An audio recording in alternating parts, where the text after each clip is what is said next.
Just over 1 year ago, Kabam released probably the most powerful defender the game has ever seen, and that defender is Serpent. Serpent, again, has been in the game for a year, and in that entire 1 year period, players despise him. They say he is overtuned, they say he is too hard, they say he ruins the game, they say there's no strong counters to him. And I get the argument against that, but in this video, I'm going to try to address the points given by these players and also provide my own to try to explain why I think Serpent is actually very good for the game and why I think that a lot of the arguments brought up might not necessarily be insanely valid, and I want to prove why I actually am happy that Serpent is in the game, because everything I'm saying in this video is with 100% honesty. I love Serpent being in the game, and I want to talk about why he is helping MCoC. So, with just a few quick disclaimers before going into the video, the first is I am not a Kabam employee. I also do not have any huge knowledge on game design. I'm still in high school and I haven't really studied that much of that, so my game design knowledge is very limited. So everything I'm going to be talking about here is due to things I've learned from listening to other people or just knowledge that I've applied to myself. So I'm not going to say everything I'm saying in this video is 100% accurate, because I am not the type of person to make these decisions. I'm not the type of person with the exact knowledge to provide to say everything I'm saying is accurate, but I do believe that what I'm saying is for the most part true. And then my second thing I want to say is I'm a person who really likes challenge in MCoC. I like when we release new hard content. I like when we release new hard defenders. Serpent is definitely not the only defender in the game that I am happy exists recently. When they introduced Bullseye, I was maybe not thrilled initially, but I'm thrilled now. When they introduced Enchantress, Arnim Zola, Dust, Onslaught, these are defenders that I love being in the game, and I'm picking on Serpent specifically because he is the most egregious of all the new defender introductions of the past year and a half, or even more than that at this point. So, that being said, I'm going to get into my first point as to why Serpent is helping MCoC. My first point is, well, quite simply, the game needs challenge. So, what would this game be if we didn't have tough defenders? Well, I can tell you exactly what it is, because it happened a long time ago. Before Serpent was introduced, before the game had extremely hard defenders. When Battlegrounds was still, maybe not necessarily new, but before the first half of its lifespan. Because I played Battlegrounds ever since it came out, and I've played Alliance Wars since it came out. No, not since it came out, but for about the same amount of time. So I understand how the game mode worked. What would happen is you'd place a defender, and then as far as the attackers would go, you'd be using your generic nuke champ. You'd be using your generic nuke champ because there weren't that many defenders back then that were extremely these are defenders that require specific counters, and the game plan was just to kill things as fast and as effectively as possible. Champs like Titania, champs like Hulkling, champs like Juggernaut, they ran over virtually every defender because that wasn't what the defender goal was. There wasn't much of a defender goal back then because everything was just kill the fastest. And then when Serpent came out, he was a defender who you couldn't just kill the fastest. You had to have a specific counter to this guy. You still have to have a specific counter to this guy. He creates challenge because you are not using the same exact champ. You need to use specific characters that are directly trying to counter Serpent. Otherwise, it's just not going to work out well for you. He is a hard defender. He has hard game mechanics. You have to understand his dodge window for his special attacks on the first hit because of the fact they're unblockable. you have to understand how to manage his death immunity by saving a striker or a special attack until the end of the fight to be able to counter the regen that's going to come from it. This game needs to have challenging defenders that are really challenging not only your skills but also your mental power and how you're fighting defenders. And again, this is coming from a person who really likes challenge in the game. So coming from a casual perspective, you're probably not going to like this, but that's also something I'm going to address later in this video. So just know, this game needs to have challenging defenders in it, so introducing Serpent was one of those challenges that happened, along with the other defenders that I mentioned earlier in the video. And then my second point, very similarly, this game needs defenders because of the fact that if we don't have a lot of defenders in the game, we're killing all of the defenders in BGs with the same exact generic nuke attackers. So if you have more defenders, if you have more difference in what these champs are doing, you're going to be using a wide variety of characters, thus encouraging you to actually change how your roster works. Because in BGs, it was, for the very long time, you rank the quickest champs. And once you have those quick champs ranked, what else do you need at that point? Because you didn't need specific RPG counters for defenders, like you didn't need to have specific mystics for Serpent, specific mutants for Bullseye, because most defenders would just get killed by Hulkling, Titania, Juggernaut. Take Gore, for example. Gore was a very strong defender at the time, but he was a strong defender that didn't necessarily get kept from being nuked or get kept from not really doing that much damage to you if you knew what you were doing. Bullseye and Serpent, they require you to have an actual hard counter, thus encouraging you to rank the hard counter, thus encouraging you to keep increasing your roster size. Because eventually, what else do you need? That's part of the same reason 7 stars needed to be introduced, because as your 6-star roster gets completely filled up, what do you continue to progress at that point? And so it's also encouraging you to get new champs who will continue to try to counter the new defenders. They're giving purpose to the new champs, which is again something I'm going to talk about as well later. So my third point is all about game design, which is something, again, I'm granted not the most experienced in, because I haven't really studied all of that. I've just heard a lot of things and also put a bunch of pieces together myself. However, the whole thing with game design is you need to create a reason to chase characters, right? So how do you create the reason? Well, you create a problem. Serpent's the problem, blatantly.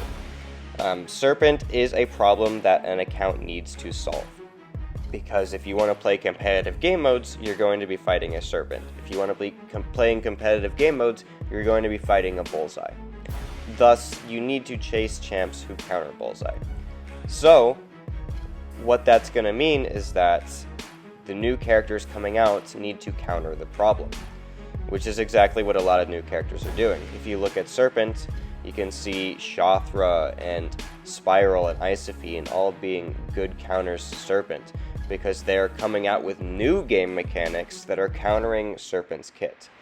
When Serpent came out, there were not a lot of counters for him.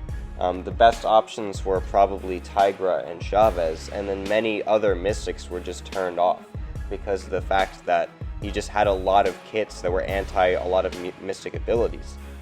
So what that allowed to happen was new mystic abilities, such as in Shothra's case, Atrophy, in Spiral's case, the ability to interact with a lot of Power Steal, which hadn't necessarily been explored too much, and also in Isophene's case, the example of Marked and stuff like that. Also, just special spamming was another thing that you can really counter Serpent well with, is the more special attacks you use in the wall, the less his Call Force is going to be.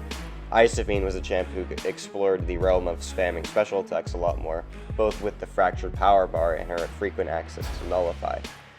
So, you're creating more problems to be solved by future characters, which, yeah, again, Serpent did this very well. Bullseye's doing this very well with introductions like Negasonic, with Onslaught even, who came out before Bullseye, other mutants like Gentle, like Dazzler to an extent, these characters are coming out with brand new abilities that are targeted to the new meta defender so that they don't fall back into the pack of other mystics or other mutants. Because not every champion is going to function the same as like Dr. Doom will. You need to create something new for them to do, and there has to be a reason for that new thing to exist. Because Dr. Doom is insanely powerful, but if we introduce a defender who just gets countered by Dr. Doom, you're probably going to use Dr. Doom for that defender more than anything new coming out. So you're going to need to create a new problem, a new solution, and keep doing this over and over again in order to make new characters that actually have an impact on the game. So, in summary, you want to introduce a new defender that is, for some scenarios, hard to counter by champs that already exist, and then come up with new characters who are doing new things to counter them, so that you can continue to make characters that leave an impact on the game.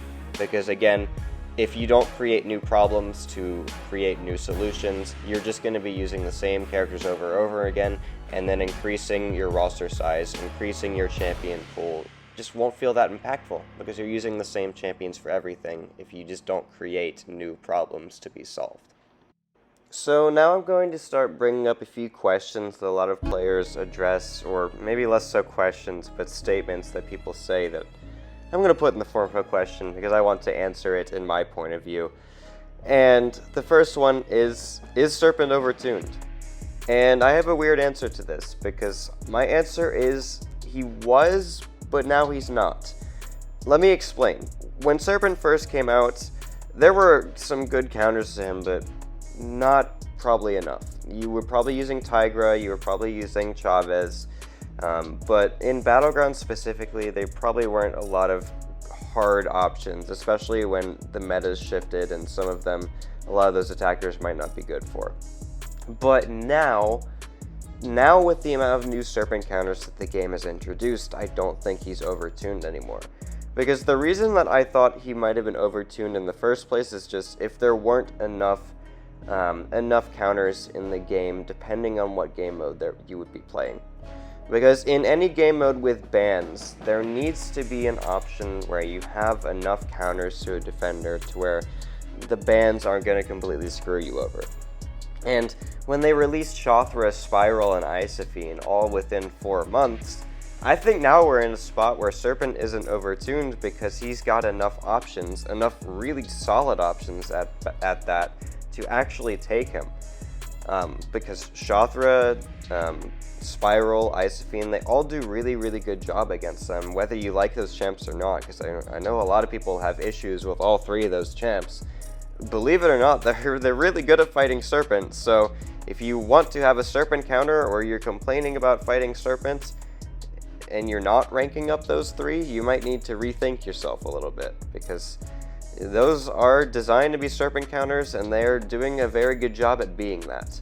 So, anyway, I don't think Serpent's overtuned anymore. I think we've gotten enough options for him at this point to where he is tuned just fine, because those options are taking him very well, and I don't think it's as much of an issue as when he first came out and a few months after that. So, next thing I'd like to ask is, does Serpent ruin the casual experience?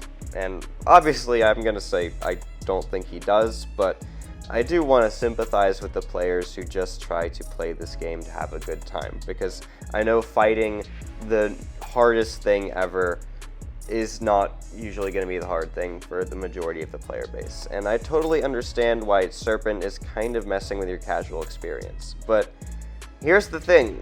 He's not really in the casual experience.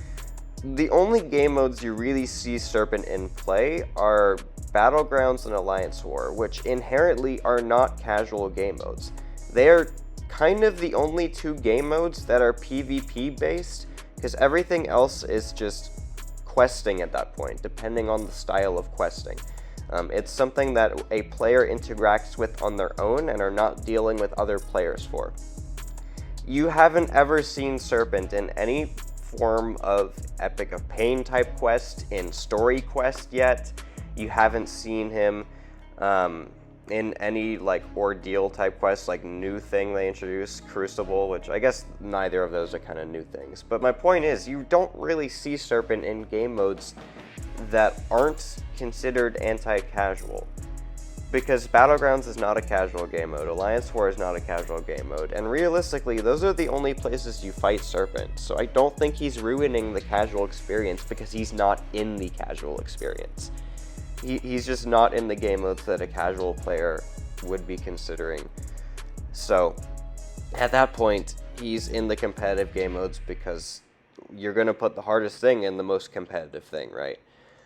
So, last point I want to address, aren't they just creating new defenders so that they can sell counters later, and isn't that an issue? And again, I don't think this is an issue. Because the game needs new characters. The game needs a new reason for you to acquire these new characters. I talked about this a lot in the design space.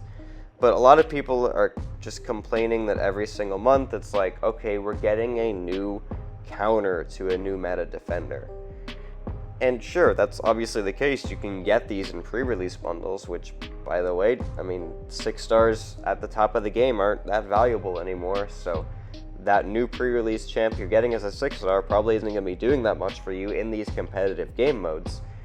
And obviously, if you wail enough for the Valiant Crystals, you probably will get him, but the people who are going to wail for those Valiant Crystals until they get that new 7-star champion are a fraction of a percent of the game. So you're not really missing out that much in these competitive game modes. And again, they have to create new characters that have an impact on the game. It's not just with the intentions of selling something new, something strong, something relevant. It's just they're doing everything they can to actually impact the game. Let me ask you a question. If Serpent didn't exist, would you have any interest in playing Isophene? Would you have any interest in playing Shothra? And maybe that even translates to Spiral, who I think is granted the most powerful of the 3. Like, would you be playing that champ as much if Serpent didn't exist? I'd argue that you probably wouldn't. And maybe you would specifically because you really like the champ, which is entirely valid. You should be playing champs you really enjoy. But if you maybe didn't like Isophene, would you be playing her at all if Serpent didn't exist? You probably wouldn't. Because not every champion in the game is going to be a champion people like. I don't enjoy playing Onslaught, but I play him a lot because he's a direct counter to Bullseye. I don't necessarily enjoy playing Shothra, but I play her a lot because she's a direct counter to Serpent. Just because of the fact that she is a direct counter to a champ, it makes me want to use them, because I need a reason to play them. Serpent exists as that reason. Otherwise, I'd probably only be playing my favorite characters, and eventually I'd probably maybe not be interested in playing anymore because I'd run out of my favorite characters to use. At this point, it's just I'm getting reasons to rank up other characters and actually have a purpose in increasing the size of my roster rather than just for fun purposes.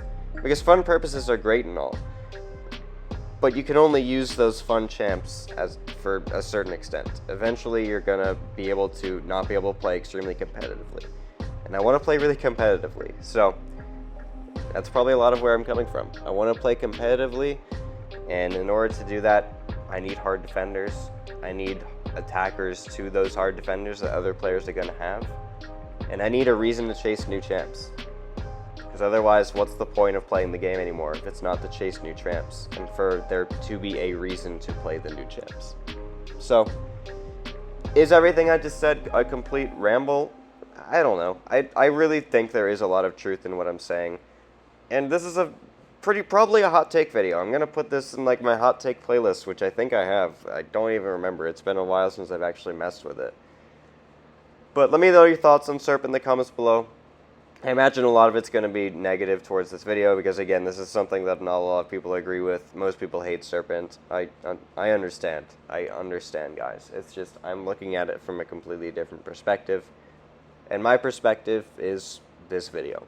So, I hope you guys enjoyed watching this one anyway, and I'll see you in the next one.